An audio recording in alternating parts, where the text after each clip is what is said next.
정치토크 여야를 대표해서 함께해 주실 분 두 분 소개합니다. 더불어민주당의 표창원 의원 어서 오십시오. 네, 안녕하세요. 자유한국당의 백승주 의원 어서 오십시오. 예, 안녕하십니까. 백승주입니다. 두 분 인사 좀 하시고요. 네, 의원님 안녕하십니까. 예, 의원님 안녕하세요. 네. 오늘 국회 상임위 못 열렸죠?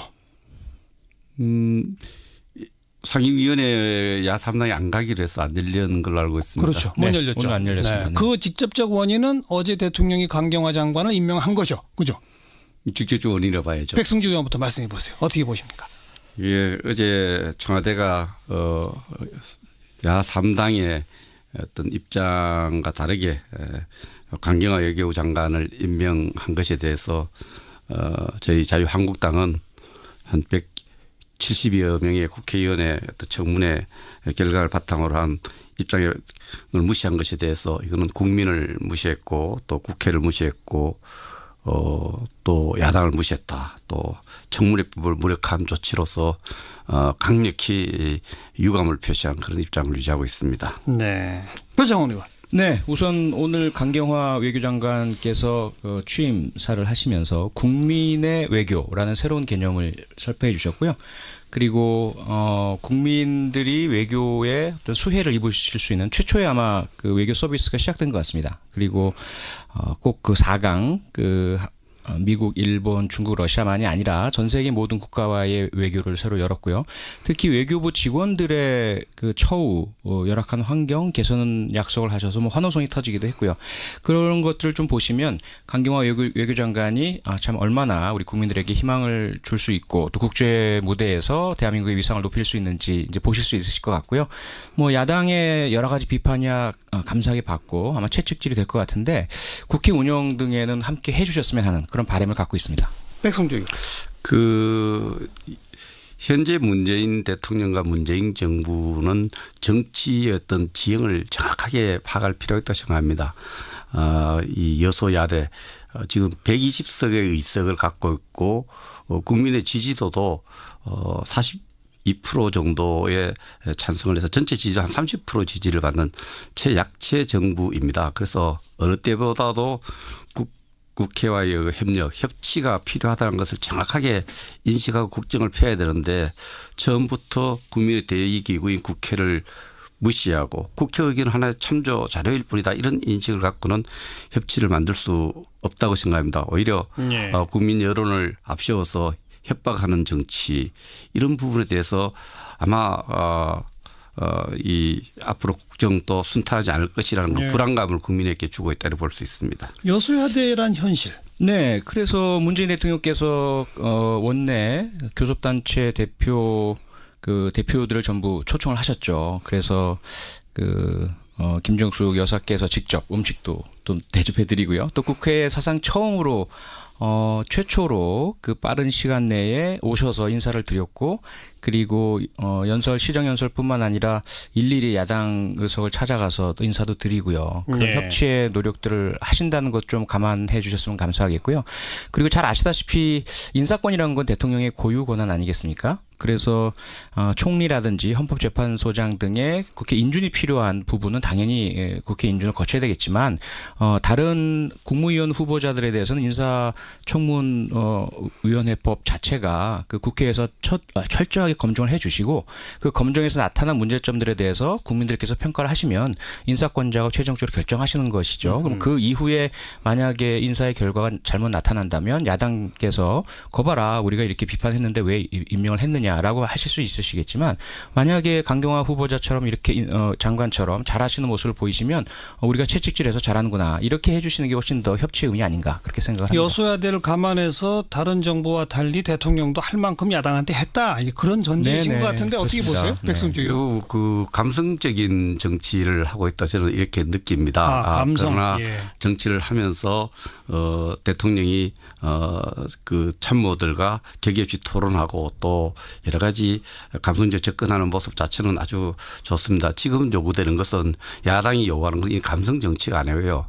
그거는 하나의 그 여론을 의식한 그런 거보다 야당을 실질적으로 존중해 줘야 됩니다.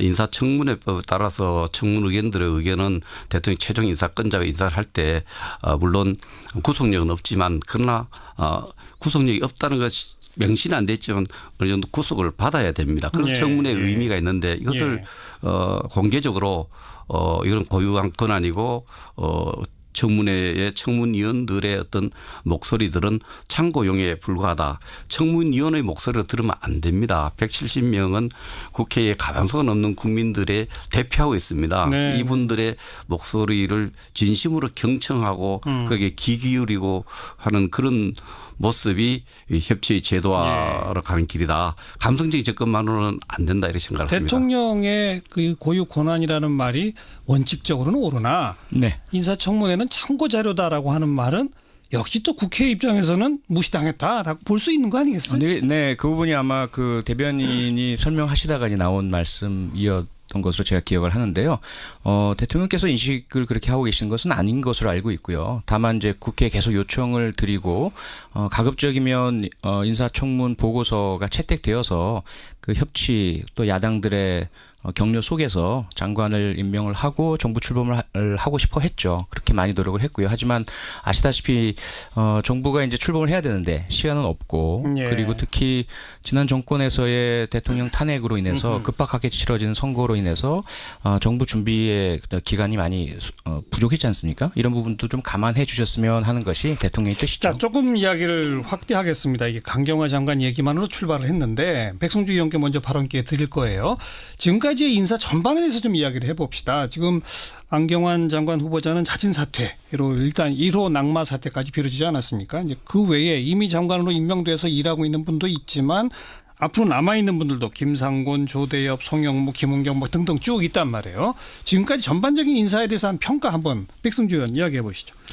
예, 그 낙마가 자꾸 안경환 장관일 첫 번째 낙마다 이렇게 하는데요. 제가 안보 쪽에 살펴봤을 때는 안보 수석의 일이 굉장히 중요합니다. 그 지난 정부 역대 정부의 안보 수석 일을 하도록 기능이 주어진 것이 그 안보실 제2차장입니다. 네, 맞습니다. 김기정 교수 낙마가 굉장히 큽니다. 안보 현안을 다루는데. 그 뭐 야당 공격이 있기 전에 그럼요. 김기정 청와대 교수 스스로 낙마가 굉장히 크고요. 그리고 지금 법무부 장관 안경환 후보자가 자진 사퇴한 것이 굉장히 크고 전반적으로 대통령이 소신을 갖고 정치를 하는데 자기의 코드를 맞는 그런 사람을 선택해서 정치를 해가 책임 정치를 구현하겠다는 건 우리가 이해 못하는 바 아닙니다. 그러나 지나치게 끼리 문화 캠프 출신이 많다 이런 데 대한 분석을 해볼 수도 있고 특히 안경환 법무부 장관 후보자의 경우에는 저도 딸을 키우는 아버지 한 사람을 보면 우리 딸이 과년에가 결혼할 때 됐는데 어떤 다른 남자가 딸이 동의도 안 갖고 결혼 신고를 해서 이래서 혼인 무효까지 가도록 했다.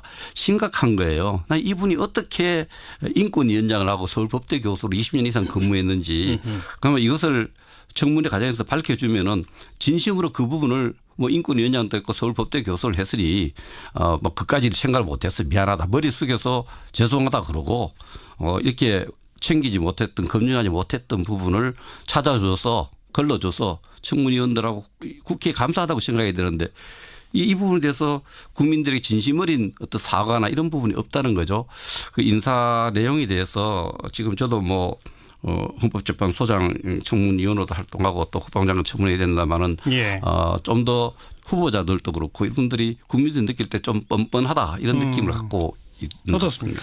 네, 우선 전반적으로 저는 100%보다는 90%가 훨씬 낫다. 지금 모두 다 아무 문제 없이 통과되는 것은 오히려 더 우려의 대상이 될 수 있고요. 문제가 발견되어서 조기에 그 사퇴든 낙마든 하는 것은 그 이후에 빠른 조치를 취할 수 있기 때문에 좋고요. 그리고 이제 캠프 출신 인사들이 많은 건 어쩔 수 없지 않습니까? 이미 그 당시 선거 과정에서도 언론에서도 그랬고 모두가 다 예비 내각을 구성하라라는 요청을 하셨고요. 그래서 당연히 이것은 정부 구성을 염두에 둔 캠프일 수밖에 없었죠. 또 하나 지금 안경환 장관 문제에 있어서는 사실 아직까지 사실관계가 확정된 것은 아니고요. 43년 전에 있었던 사건이고 그 당시에 청와대 우리 백승주 의원님 너무나 잘 아시지만 여성의 이혼 경력에 대해서는 많은 그 논란 또 불이익의 가능성 등이 있었고요. 그래서 특히 안경환 후보자와 그 해당되는 여성분은 교제를 실제로 했던 분이고 그런데 결과적으로 혼인모여 소송이 있었다라는 사실은 알려졌죠. 그때 이제 청와대에서 알고 있기로는 과거에 그러한 관례로 인해서 상대방 여성을 보호하기 위해서 취해진 조치로 알고 있었다라는 것이고요. 그 이후에 이제 판결 내용문이 공개가 되면서 안경환 후보자께서는 그 내용 자체를 청문회에서 다루기를 원치 않으시고 사퇴를 하신 거죠. 이런 부분들은 제 생각에는 우선 그 43년 전의 일이고 이후의 행적이나 또는 이후의 업적이나 이후에 어떤 존경받았던 그분의 인격에 대한 평가들하고는 전혀 무관한 부분이라고 좀 존중과 보호를 해 주셨으면 하는 그런 바람을 갖고 있습니다. 네. 예, 이 부분과 관련해서 안경환 후보자 같은 경우에는 43년 전에 일어난 일이고 당시 피해 여성을 보호하기 위한 입장 이런 부분에 대해서 아무리 설명해도 일반 국민들이 눈높이 봤을 때 저도 도저히 납득이 안 가는 일이에요. 납득이 안 된다. 납득이 안 가는 일인데 이 납득이 안 가는 일이 밝혀졌을 때 처신하는 것도 저는 더 억울해하는 모습. 그것을 사퇴해서 안타깝다는 정부 당국자의 어떤 그런 입장도 저로서는 이해가 안 갑니다. 네. 그때 그분이 저는 이렇게 생각을 합니다. 이미 노무현 정부 때 인권위원장을 했던 분이기 때문에 서울대 법대 교수라는 공인된 직책을 했기 때문에 그까지 우리가 의심하고 살펴보지 못했다. 그 부분을 살펴보지 못한 것에 대해서 오히려 진솔하게 사과하면 되는데 지금 그 문서 유출 경위에 대해서 문제를 공당이 제기를 하고 또 그것을 발표한 주광덕 법조인 출신의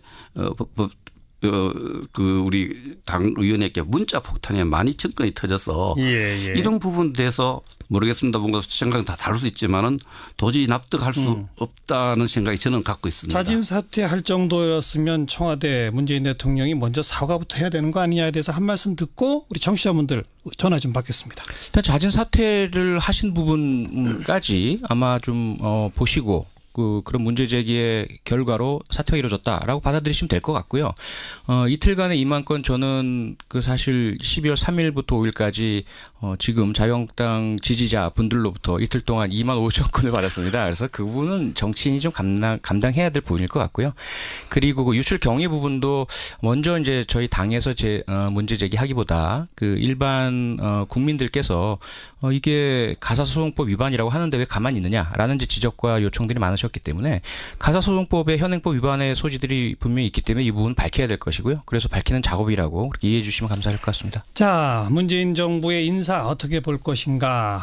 새 정부 출범하는데 조금 좀 힘을 실어주고 도와주지 야당은 왜 그렇게 비판하느냐 이런 목소리도 있을 수 있고 너무 흠결이 많은 사람들을 제대로 검증 못한 책임 먼저 인정해라. 이런 의견도 있을 수 있죠. 우리 청취자분들 전화를 좀 받도록 하겠습니다. 첫 번째 전화 연결되어 있습니다. 8585번부터 연결할까요? 여보세요? 여보세요? 네. 안녕하세요? 자기소개 하시겠어요? 예, 그냥 안산의 애청자라고만 하겠습니다. 네. 어떤 의견이세요? 야당이 협조해야 된다고 봅니다. 예. 지금 이제 그 인사청문회를 보면 한편에 좀 코미디를 보는 것 같아요. 네. 어떻게 자유당의 입에서 도덕성과 윤리의식이라는 말이 입에서 나옵니까? 무조건 협력해야죠. 네. 그리고 또 하나 좀 이제 그 청문회와 관계없는 말씀인 것 같은데. 예. 지금 2017년 6월 현재 대한민국에 아직도 이 세력이 존재하는 이유를 패널들께서 견제와 균형이라는 그런 상투적인 말씀 말고. 예. 이 세력이 왜 아직도 현재의 대한민국에 존재해야 되는지 그 궁금증을 견제와 균형이라는 상투적인 말 말고 예. 저를 좀 이해를 좀 시켜줬으면 합니다. 알겠습니다. 야당에 대해서 아주 비판적 인식을 가지고 계신 청취자분 무조건 야당이 협조해라 이런 말씀 듣고 다음 번 8586번입니다. 여보세요. 예, 우리 남양주의 애청자라고 얘기해 주시면 감사하겠습니다. 네, 어떤 의견이세요? 지금 여당이요. 본인들이 야당일 때를 생각해 보라고 해보고 싶습니다. 네. 왜냐하면 지금 강경화 같은 분은 외교부 장관으로 절대 돼서는 안 될 분이에요. 예. 정유라 사건의 축소판이에요. 크고 작은 거에 약간의 문제인 거지. 네. 축소판인데 이런 특혜 논란이 많은 사람을 그렇게 외교부에 인물이 없습니까? 네. 그리고 지금 여당한테 꼭 묻고 싶습니다. 당신들이 야당일 때 어떻게 했었는지. 그걸 되돌아보고 지금 다시 그 청문회에서 안 된다고 하시는 분들은 좀 다시 재고해 볼 필요가 있다고 생각합니다. 네, 지금의 야당 시절 당신들 뭐 어떻게 했는지 생각해봐라 이런 의견. 다음 전화입니다. 8584번 여보세요. 여보세요. 네, 자기소개 하시겠어요? 예, 여기 대전에 있는 시청자인데요. 네. 예, 지금 얘기하셨던 분은 그분 얘기해서 좀 뭐지만은 그분은 그러면은 옛날에 야당일 때 그렇게 했기 때문에 우리도 이렇게 하겠다는 그런 뜻같이 이렇게 들리는데 예. 오직하면 모든 것이 생각지도 않았던 분들이 그 인선으로 해서 후보자로 이렇게 올라오면 그 사람들이 모든 것이 생각지도 않았던 것이 막 드러나고 막 이렇게 하다 보니까 네. 인선하는데 어려움이 있다고 이렇게 얘기를 하고 그러셨다고 그 대통령이 그런 얘기도 하셨거든요. 예. 예. 옛날에 박근혜 정부 때라든지 이명박 정부 때 같은 때 그때는 국민들이 그렇게 반대하는 윤창중이 같은 사람 그런 사람은 막 해가지고서는 나중에 미국까지 가가지고 그 완전 나라 망신이 나오고 그런 예. 그런 일도 있었고 예. 또 그 이번에는 그야말로 인수위원회도 없이 이제 급하게 이제 막 그 인선을 하고 이렇게 하다 보니까 그럼 뭔가 이렇게 조금 문제가 있었고 그러겠는데 예. 물론 이제 모든 것이 이제 조금 잘못된 것이 그런 부분이 있으면 이제 대통령이라든지 아니면 정부 여당에서 여당 대표라든지 이런 분이 뭐 이렇게 정부 청와대하고 조율을 해서 이렇게 뭔가 이렇게 이제 사과 비스로 이렇게 발표를 하고 했으면 조금 더 부드러워졌을 텐데 그런 것이 없었다는 것이 조금 아쉽고요. 예. 그러니까 그런 것이 이제 모든 것이 이제 급박하게 막 이렇게 하다 보니까 예. 이혼 사유만 보고서 이 사람이 이혼 사유가 있었구나 하고 그 깊이는 들어가 보지는 않았다는 얘기죠. 그러다 보니까 이제 그런 일이 있었고 그러는데 꼭 뭐 그냥 옛날에 김대중 정부 때도 그냥 그 국무총리 인준하는데도 한 6개월 이상씩 막 애먹이고 그렇게 해가지고 그런 적이 있었죠. 예. 네, 그렇게 하기도 하는데 이상하게 야당이 정권이 바뀌면 그렇게 골탕 먹이는 거 아닌가 하는 그런 생각까지. 알겠습니다. 그런 것은 아니지만 그런 생각까지. 예, 인수위 없이 급하게 하다 보니 일부 잘못 있을 수 있으나 야당은 협조가 기본이다. 이런 말씀이고요. 한 통화 더 8585번 여보세요. 네, 여보세요. 네, 자기소개 하시겠어요? 예, 저 최만식이라고 합니다. 네, 의견 주세요. 저는 그렇게 생각합니다. 새 정부가 들어와서 힘차게 일할 수 있다는 것은 뭐 누구나 바라는 국민들의 바람이겠죠. 네. 그러나 그렇게 문제가 있고 고 대통령께서 5대 원칙을 세웠던 분인데 네. 이런 문제가 있는 분들을 꼭 그런 분들밖에 사람이 없나요? 예. 나는 그것이 안타깝고요. 예. 또 사람들이 아무리 훌륭하고 그 사람이 똑똑하다 하더라도 정해놓은 원칙을 벗어나는 사람들을 꼭 그렇게 해야 되나 하는 것이 제일 걱정스럽습니다. 네. 원칙을 지키는 것이 중요하다. 원칙이 어긋나는 사람 허용하기 시작하면 안 된다. 이런 말씀까지. 자, 일단 여기까지만 전화 통화를 받도록 하고 참 많은 분들이 전화로 또 문자로 참여해 주고 계신데 오늘 여야 의원 모셔서 양쪽 의견 2개씩 일단 받아봤고요. 전화로 의견 주신 분들의 말을 제가 받아가지고 표창원 의원. 네. 더불어민주당 야당 시절 당신들은 어떻게 했는지 그거 생각해봐라. 네. 답변해보세요. 네, 계속 저희는 그 생각하고 있고요. 역지사지 심정으로 일하고 있고 근래 가장 기억하시기 쉬운 것이 아마 이철성 경찰청장 사례일 겁니다. 과거 30여 년 전에 음주 사고가 발생을 했었고 경찰관 신분을 드러내지 않아서 징계를 피했고 이런 것들이 이제 밝혀졌죠. 비판하고 그리고 청문보고서 채택을 하지 않았고 사퇴를 요구했고 하지만 임명을 하셨거든요. 그 당시 대통령께서 저희를 존중했습니다. 그 이후에 계속 업무 협조를 하고 경찰의 그 중차대한 그 법 집행에 대한 존중을 했고 모든 인사에 있어서 저희들은 인사청문회 때 최선 다하고 그리고 사퇴에 대한 요구라든지 혹은 다른 의견들은 다 제시했지만 국회 일정을 파행으로 몰고 가거나 그걸 빌미로 발목을 잡아서 다른 그 대통령이나 정부의 일에 딴지를 거는 일은 한 번도 없습니다.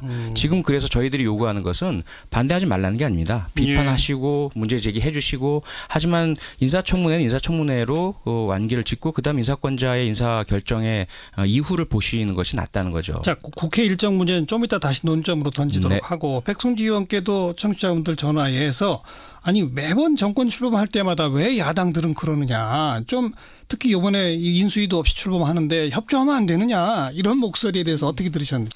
기본적으로 국회 기능이 견제에 있죠. 행정부의 견제에 있고 또 야당의 기능이 행정부의 독주를 막고 또 여당을 견제하는 기능이 있기 때문에 그러한 역할의 어떤 변화, 역할 체인지에 대해서 반드시 그렇게 부정적으로 공격적으로 이해해서는 안 된다. 이해할 필요 없다는 생각이 듭니다.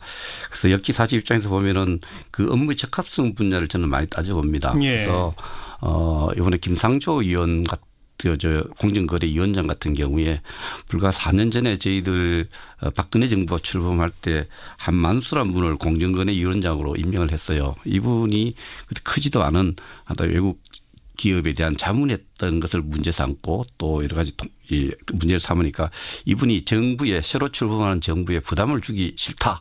한 2번 정도 문제를 제기하니까 바로 사퇴를 했습니다. 어허. 그래서 임명권자 입장에서 봤을 때는 예를 들면 지금 법무부 장관 후보나 뭐 이런 문제가 되는 후보들을 지명하는 입장에서 봤을 때는 멀쩡한 사람은 지명해놔서 저렇게 흥길나게 해서 그 자신 처리하기가 굉장히 힘들어요.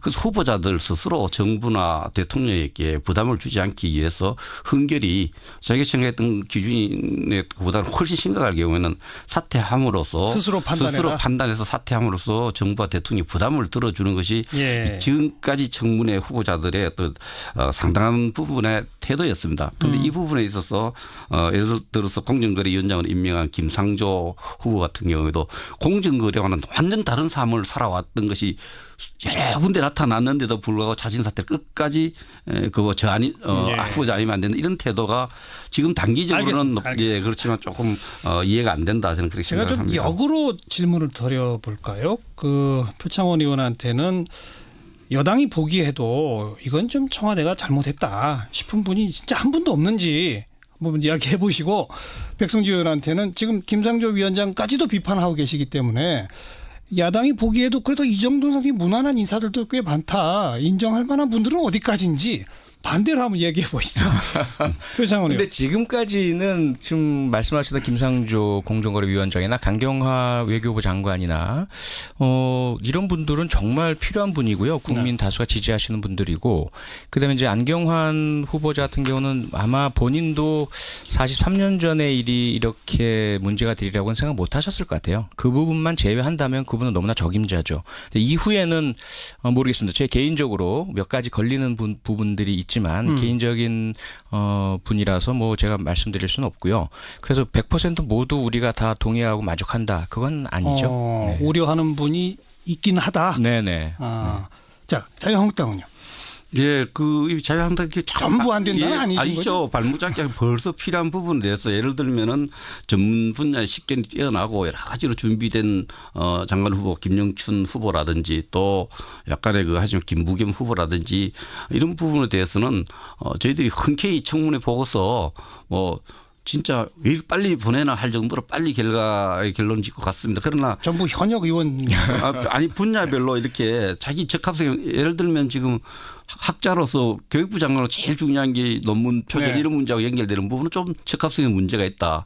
강경화 후보는 청문회 의원들 대다수가 살아왔던 삶보다는 여러 가지 안보 현안, 외교 현안에 대한 어떤 거기에 청문위원들의 질문에 능력을 보여주지 못했다고 봅니다. 자, 우리 토론 시간 뭐 그리 많이 남아있지 않기 때문에 앞으로에 대한 얘기를 던지겠습니다. 아까 표창원 의원께서 국회 의사 일정 문제 같은 걸 언급하셨기 때문에 백성주 의원께 먼저 여쭤보죠. 지금 상임위 보이콧 지금 언제까지 갈 것인지 인사청문회 아직도 많이 남아있는데 그건 앞으로 어떻게 돼가야 하는 건지 야당 입장 어떻습니까? 저는 기본적으로 이제 강경화 외교부 장관 임명하고 나서 야권 공조 부분이 야권 공조의 틀 속에서 이 문제가 이제 정리되어 갈 것으로 생각합니다. 기본적으로 국회는 국회의 장에서 주어진 역할을 하면서 해가야 된다는 이런 입장을 갖고 있습니다. 그러나 이것은 그보다 더 큰 명제인 협치의 어떤 여러 가지 여건을 새로 만드는 차원에서 야권 공조와 맞춰서 갈 거라고 봅니다. 그 공조의 틀 속에서 계획은 아직 확정적인 건 아니고요. 그래서 이 보이콧을 하고 국회 일정을 가느냐 안 가느냐 문제는 야권 공조와 BH의 진심 어린 사과 이런 문제 재발 방지 이런 부분에 대해서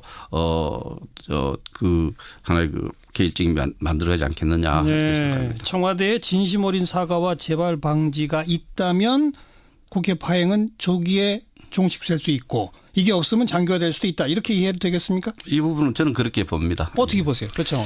네, 우선 자유한국당엔 정말 그 요청도 드리고 싶고 유감스러운 게 뭐냐면 여당이실 때도 예를 들어 국회의장의 연설문 내용이 마음에 안 들면 국회를 파행으로 몰고 가셨거든요. 그리고 국회의장실 점거, 공간 앞 시위, 저희 국정감사마저도 안 들어오셔가지고 하루 종일 그냥 앉아서 저희들은 시간만 허비했던 기억이 새롭습니다. 야당이 되셔서 또다시 국회 일정 파행으로 뜻을 관철하시려 하는 것은 정말 이제는 안 하셨으면 좋겠고요. 야권 공조의 틀 속에서 해결이 되셨으면 좋겠습니다. 다만 말씀하신 것처럼 청와대나 저희 여당이나 저희들도 부족한 점 반성을 하고 열심히 최대한 좀 협치가 이루어질 수 있도록 할 수 있는 노력 최대한 다하겠습니다. 청와대의 진심 어린 사과 부분에 대해서는 어떻게 보세요? 이제 그 부분이 서로 신뢰가 필요할 것 같은데요. 예를 들어 안경원 후보자 같은 경우에도 사퇴했는데 사퇴하니까 그것을 빌미로 해서 이제 민정수석 물러가라 이렇게 이제 하시면 만약 사과하면 사과했으니까 잘못 받아들였으니 그다음 또 뭘 해라 이렇게 될 것 같은 문제 분위기가 또 있단 말이죠. 그래서 좀 서로 신뢰가 좀 확실하게 굳어져서 정무수석이 있으니까 정무 라인을 통해서 조금 대화를 소통을 해주시면 이 선에서 서로 하자. 이런 좀 물밑 협상이 필요할 것 같습니다. 근데 이 부분 관련해서 민정수석을 그 국회 운영위원회가 이제 4분의 1 위원회 요구나 위원장 의결 하면 이제 나오도록 돼 있는데 지금 여당이 민주당도 야당일 때 민정수석 출석을 요구를 해서 한 분은 그 출석하기 싫다 관례 안 맞다 해서 사표를 내고 그분도 아깝게 다른 길로 돌아가셨지만 그런 적이 있죠. 그래서 지금 민주당도 야당일 때 민정수석 요구를 줄기차게 요구했는데 지금 여당이 되었는데 민주당도 과거를 생각한다면 잘못된 거 아니면 고쳐서 청와대 안보실과 지금 정책실 또 전부 국회 운영위원회 관할에 비서실 업무를 보고하고 또 받도록 되어 있습니다. 그 원칙대로 가면 된다 생각합니다. 이때까지 민정수석이 나간 적이 없기 때문에 못 나겠다는 것보다가 옛날에 요구한 적도 있기 때문에 스스로 모순된 행동입니다. 그래서 의결을 하면은 나와서 설명하고 시스템이 뭐가 잘못됐다는 인정하고 고치나가고 이렇게 하는 노력이 필요하지 않느냐 이렇게 생각을 합니다. 얘기 나온 김에 우선은 국회 운영위원장은 뭐 백승주 의원님 너무 잘 아시지만 관행상 여당이 위원장을 맡아서 운영하는 것입니다. 지금 현재 정권 교체가 되었는데도 운영위원장 자리를 안 내놓고 계셔서 우선 그것부터 지금 정상이 아닌 상태이고요. 그다음에 저희가 야당 때 민정수석 출석에 대한 요구는 아시다시피 최순실 게이트가 한참 불거졌을 때 또 그 전에는 정윤회 게이트가 불거졌을 때 꼭 필요했었고요. 그때 만약에 나와서 제대로 진술을 하셨더라면 지난 정권의 몰락을 막을 수도 있지 않았을까 싶습니다. 지금 그 안경환 후보자의 사퇴하고는 전혀 급과 격이 전혀 다르죠. 운영위원장 부분은 운영위원장 부분은 국회법을 제가 찾아보니까 이게 이제 국회의장, 국회 운영위원장, 상임위원장들은 임기 2년을 보장받도록 돼 있는데요. 사퇴해도 마음대로 사퇴 못 합니다. 국회 동의를 받아야 되고 폐회 때는 의장의 동의를 받아야 되는데 상황이 바뀌었다고 주장을 바뀌면 안 되죠. 예를 들면은 국회 의석이 제일 많은 정당이 다수를 차지한 정당이 국회의장을 맡는 게 관행이었는데 민주당이 121석이도 우리 128석이 된 적이 있어요. 그렇다고 국회의장 물러나고 새로 뽑자 소리 안 했어요. 상황이 바뀌었다 입장을 바꾸면 안 된다 이렇게 생각을 합니다. 그렇죠. 그렇게 많이 노력을 했고요. 하지만 아시다시피 정부가 이제 출범을 해야 되는데 시간은 없고 그리고 특히 지난 정권에서의 대통령 탄핵으로 인해서 급박하게 치러지는 선거로 인해서 정부 준비의 기간이 많이 부족했지 않습니까? 이런 부분도 좀 감안해 주셨으면 하는 것이 대통령의 뜻이죠. 자, 조금 이야기를 확대하겠습니다. 이게 강경화 장관 얘기만으로 출발을 했는데 백성주 의원께 먼저 발언 기회 드릴 거예요. 지금까지의 인사 전반에 대해서 좀 이야기를 해봅시다. 지금 안경환 장관 후보자는 자진 사퇴로 일단 1호 낙마 사태까지 벌어지지 않았습니까? 이제 그 외에 이미 장관으로 임명돼서 일하고 있는 분도 있지만 앞으로 남아있는 분들도 김상곤, 조대엽, 송영무, 김은경 뭐 등등 쭉 있단 말이에요. 지금까지 전반적인 인사에 대해서 한 평가 한번 백승주 의원 이야기해 보시죠. 예, 그 낙마가 자꾸 안경환 장관일 첫 번째 낙마다 이렇게 하는데요. 제가 안보 쪽에 살펴봤을 때는 안보 수석의 일이 굉장히 중요합니다. 그 지난 정부 역대 정부의 안보 수석 일을 하도록 기능이 주어진 것이 그 안보실 제2차장입니다. 네, 맞습니다. 김기정 네. 교수 낙마가 굉장히 큽니다. 안보 그렇죠. 현안을 다루는데. 그 뭐 야당 공격이 있기 전에 그럼요. 김기정 청와대 교수 스스로 낙마가 굉장히 크고요. 그리고 지금 법무부 장관 안경환 후보자가 자진 사퇴한 것이 굉장히 크고 전반적으로 대통령이 소신을 갖고 정치를 하는데 자기의 코드를 맞는 그런 사람을 선택해서 정치를 해가 책임 정치를 구현하겠다는 건 우리가 이해 못하는 바 아닙니다. 그러나 지나치게 끼리 문화 캠프 출신이 많다 이런 데 대한 분석을 해볼 수도 있고 특히 안경환 법무부 장관 후보자의 경우에는 저도 딸을 키우는 아버지 한 사람을 보면 우리 딸이 과년에가 결혼할 때 됐는데 어떤 다른 남자가 딸이 동의도 안 갖고 결혼 신고를 해서 이래서 혼인 무효까지 가도록 했다. 심각한 거예요. 이분이 어떻게 인권위원장을 하고 서울법대 교수로 20년 이상 근무. 토크 여야를 대표해서 함께해 주실 분 두 분 소개합니다. 더불어민주당의 표창원 의원 어서 오십시오. 네, 안녕하세요. 자유한국당의 백승주 의원 어서 오십시오. 예, 안녕하십니까. 백승주입니다. 두 분 인사 좀 하시고요. 네, 의원님 안녕하십니까. 네, 의원님 안녕하세요. 네. 오늘 국회 상임위 못 열렸죠? 상임위원회 야3당이 안 가기로 해서 안 열리는 걸로 알고 있습니다. 그렇죠. 못 네, 열렸죠. 오늘 안 열렸습니다. 네. 그 직접적 원인은 어제 대통령이 강경화 장관을 임명한 거죠. 그죠? 직접적 원인이라 봐야죠. 백승주 의원부터 말씀해 보세요. 어떻게 보십니까? 예, 어제 청와대가 야3당의 어떤 입장과 다르게 강경화 외교부 장관을 임명한 것에 대해서 저희 자유한국당은 한 170여 명의 국회의원의 어떤 청문회 결과를 바탕으로 한 입장을 무시한 것에 대해서 이거는 국민을 무시했고 또 국회를 무시했고 또 야당을 무시했다. 또 청문회법을 무력한 조치로서 강력히 유감을 표시한 그런 입장을 유지하고 있습니다. 네. 표창원 의원. 네, 우선 오늘 강경화 외교장관께서 취임사를 하시면서 국민의 외교라는 새로운 개념을 설파해 주셨고요. 그리고 국민들이 외교에 어떤 수혜를 입으실 수 있는 최초의 아마 그 외교 서비스가 시작된 것 같습니다. 그리고 꼭 그 4강 미국, 일본, 중국, 러시아만이 아니라 전 세계 모든 국가와의 외교를 새로 열었고요. 특히 외교부 직원들의 그 처우, 열악한 환경 개선 약속을 하셔서 뭐 환호성이 터지기도 했고요. 그런 것들을 좀 보시면 강경화 외교장관이 참 얼마나 우리 국민들에게 희망을 줄 수 있고 또 국제 무대에서 대한민국의 위상을 높일 수 있는지 이제 보실 수 있으실 것 같고요. 뭐 야당의 여러 가지 비판이야 감사하게 받고 아마 채찍질이 될 것 같은데 국회 운영 등에는 함께 해주셨으면 하는 그런 바람을 갖고 있습니다. 백승주 했는지 그러면 이것을 청문회 과정에서 밝혀주면은 진심으로 그 부분을 뭐 인권위원장도 했고 서울법대 교수를 했으니 뭐 그까지 생각을 못해서 미안하다 머리 숙여서 죄송하다 그러고 이렇게 챙기지 못했던 검증하지 못했던 부분을 찾아줘서 걸러줘서 청문위원들하고 국회에 감사하다고 생각해야 되는데 이 부분에 대해서 국민들에게 진심 어린 어떤 사과나 이런 부분이 없다는 거죠. 그 인사 내용에 대해서 지금 저도 뭐 헌법재판소장 청문위원으로도 활동하고 또 국방장관 청문회에 된다마는 예. 좀 더 후보자들도 그렇고 이분들이 국민들이 느낄 때 좀 뻔뻔하다 이런 느낌을 갖고 있는 것 같습니다. 네, 우선 전반적으로 저는 100%보다는 90%가 훨씬 낫다. 지금 모두 다 아무 문제 없이 통과되는 것은 오히려 더 우려의 대상이 될 수 있고요.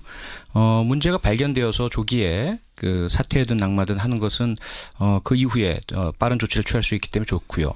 그리고 이제 캠프 출신 인사들이 많은 건 어쩔 수 없지 않습니까? 이미 그 당시 선거 과정에서도 언론에서도 그랬고 모두가 다 예비 내각을 구성하라라는 요청을 하셨고요. 그래서 당연히 이것은 정부 구성을 염두에 둔 캠프일 수밖에 없었죠.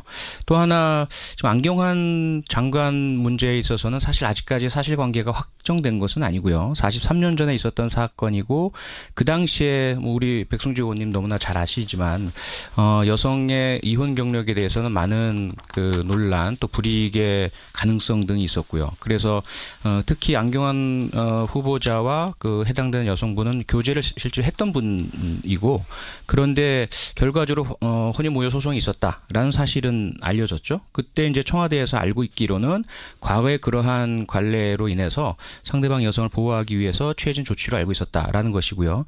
그 이후에 이제 판결 내용문이 공개가 되면서 안경환 후보자께서는 그 내용 현재 문재인 대통령과 문재인 정부는 정치의 어떤 지형을 정확하게 파악할 필요가 있다고 생각합니다.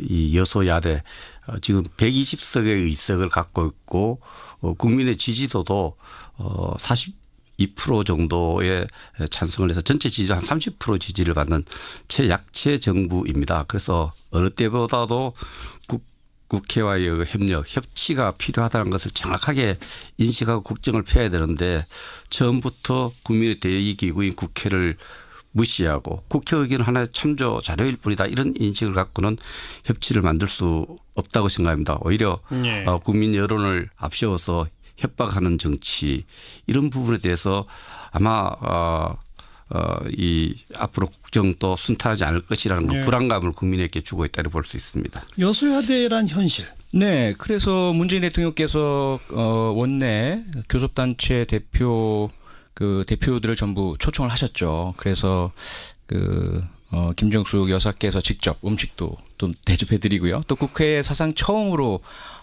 최초로 그 빠른 시간 내에 오셔서 인사를 드렸고 그리고 시정연설뿐만 아니라 일일이 야당 의석을 찾아가서 또 인사도 드리고요. 그런 협치의 노력들을 하신다는 것 좀 감안해 주셨으면 감사하겠고요.